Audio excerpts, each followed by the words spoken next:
देखिए, हम लोग उत्तर प्रदेश में पिछले 5 साल से जो हमारी कमज़ोरियां थी हमने उसको दूर किया किसी हद तक, और ऑर्गेनाइजेशन को हमने बहुत अच्छा तरीके से मजबूत किया। और फिर जो हालिया ज़िला परिषद के इलेक्शन हुए उसमें भी एमआईएम का परफॉर्मेंस अच्छा रहा है पहले के बनिस्बत। इसीलिए वहाँ के उत्तर प्रदेश के हमारे प्रेसिडेंट ने ये फ़ैसला लिया कि हम उत्तर प्रदेश विधानसभा के 100 असेंबली सेगमेंट्स पर जो एस्पिरेंट्स हैं उनसे एप्लीकेशन लेंगे, और हमको वो एप्लीकेशंस आ रहे हैं। और ख़ुद शौकत साहब और हमारे एमआईएम की यूनिट के ज़िम्मेदार पूरे उत्तर प्रदेश के मुख्तलिफ़ ज़िलों में जाकर पार्टी के संगठन का काम कर रहे हैं, आवाम से, जनता से मुलाकात कर रहे हैं।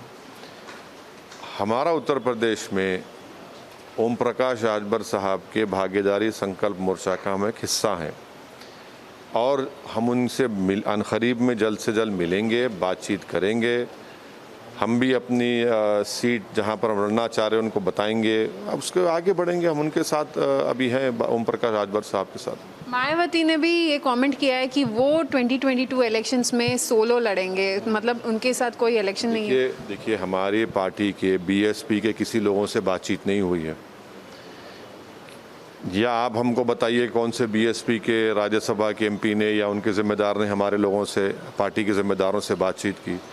कोई बातचीत नहीं की। वो अगर अपनी पार्टी के लिए जो अच्छा समझती वो करेंगी, उनको इख्तियार है। मुझे ये इख्तियार है कि अपनी पार्टी के लिए जो अच्छा करूँगा मैं। आपकी स्ट्रैटेजी क्या रहेगी सर? क्योंकि बंगाल और तमिलनाडु में अगर हम देखें कि जिस तरह से एमआईएम का परफॉर्मेंस था वो उतना सेटिस्फैक्ट्री नहीं था, पर यूपी में आप किस तरह से देखिए, बंगाल में हम पहली मरतबा इलेक्शन लड़े थे, इसीलिए सिर्फ 6 सीट पर लड़े थे। इसलिए हम लड़े बंगाल में क्योंकि एक बार हमारी पार्टी वहाँ पर अच्छी तरीके से इस्टेब्लिश हो जाए। इलेक्शन लड़ने के लिए इलेक्शन लड़ना ज़रूरी है पार्टी को इस्टेब्लिश करने के लिए। उत्तर प्रदेश में हम 5 साल से कंटिन्यूसली हम वहाँ पर काम कर रहे हैं, और मुझे यकीन है कि इस बार उत्तर प्रदेश की जनता इंशाअल्लाह एमआईएम पार्टी के कैंडिडेट्स को ना सिर्फ वोट भी देगी, दुआ भी करेगी, बल्कि उनको अपना विधायक बनाकर उत्तर प्रदेश की विधानसभा में भिजाएगी। और इसमें इंशाल्लाह कोई दो राय नहीं है। और हम भी मेहनत कर रहे हैं, हम खुद जाएंगे, बहुत से लोग काम कर रहे हैं, दिन रात मेहनत हो रही है, इसका नतीजा अच्छा निकलेगा। आपकी स्ट्रैटेजी किस तरह से रहेगी सर उत्तर प्रदेश में? आप कैंपेनिंग करने क्योंकि आपने जो है वो अलायंस भी अनाउंस किया है, तो उनके साथ थोड़ा सा वो कैसे रहेगा? स्ट्रैटेजी रहेगी। देखिए, स्ट्रैटेजी तो एक इवॉल्विंग चीज़ है। आप कोई 1 2 3 4 तो नहीं हो सकता। बेसिक चीज़ें जो होती है इलेक्शनरिंग में वो तो सब पार्टी करती है, हम भी करेंगे। और हर डिस्ट्रिक्ट वाइज स्ट्रैटेजी अलग होगी। अगर वेस्टर्न यूपी होगा, ईस्टर्न यूपी होगा, तो अलग अलग तरीक़े हैं, माहौल अलग है, तो उसके लिहाज से तय करेंगे। सर, थोड़ा सा कश्मीर के मुद्दे पे अगर हम बात करें तो अभी हाल ही में दिल्ली में बहुत बड़ी मीटिंग हुई थी, ऑल पार्टी मीट हुई थी, जो है आर्टिकल 370 के एब्रिवेशन के बाद जो पहली मीटिंग थी, उस पे आपका क्या कमेंट? भाई, जिस गुपकार के लोगों को आपने गाली दी थी, भारत को तोड़ने का इल्ज़ाम फॉरेन ताकतों से मिले हुए हैं, उन्हीं को प्रधानमंत्री अपने घर में बुला लिए, उन्हीं को बुलाकर फ़ोटो लेते हैं।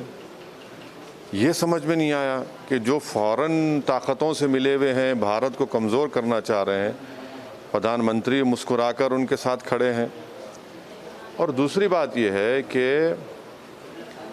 अफ़गानिस्तान में जो अमेरिकन फ़ौजें वापस हो रही हैं, और तमाम एक्सपर्ट्स ये कह रहे हैं कि वहाँ पर तालिबान की हुकूमत आएगी, और अभी से अफ़गानिस्तान के कई मुक़ामात पर तालिबान कब्ज़ा करते जा रहा है। ये बात को भी जहन में हमको रखना ज़रूरी है। फिर चीन से हमारे ताल्लुक़ात तो पहले के जैसे नहीं रहे। वो ताल्लुक़ात तो नहीं रहे कि मोदी जी झूले में बिठाकर झूला झुलाएं। तो और आज ही की खबर है कि 50,000 फ़ौज हमने लद्दाख पर रवाना की। तो ये तमाम चीज़ों को हमको देखना पड़ेगा। यूएस का अफ़गानिस्तान को छोड़ना, चाइना का ताइवान के पास बुरी नज़र से रखना, तो ये तमाम चीज़ों को देखकर हमको समझना पड़ेगा कि सरकार क्या फ़ैसला ले रही है।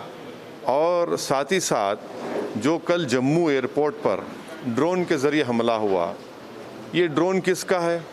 इतना लंबा ड्रोन कैसा आता है? या तो अमेरिकन्स का है या फिर चाइनीज़ का है। 3 लाख करोड़ का हमारा बजट है और आप एक ड्रोन को नहीं रोक पाते। वो तो ये भी इसका जवाब देना पड़ेगा। तो टेररिस्ट एक्ट है, इसका मोदी सरकार जिम्मेदार है इसकी। वो तो कह रहे हैं कि लो इंटेंसिटी फ्लैग। अरे लो तो इसका मतलब लो इंटेंसिटी ठीक है, हाई इंटेंसिटी हुआ तो आप हरकत करेंगे। एयरपोर्ट इम्पॉर्टेंट इंस्टॉलेशन है सिक्योरिटी व्यू पॉइंट से, वहाँ पर एक ड्रोन ब्लास्ट कर देता है, वो आया कैसे? 3 लाख करोड़ का हाईली सेंसिटिव और मिलिटराइज जोन है वो, वहाँ पर आप ये फेल हो जाते हैं।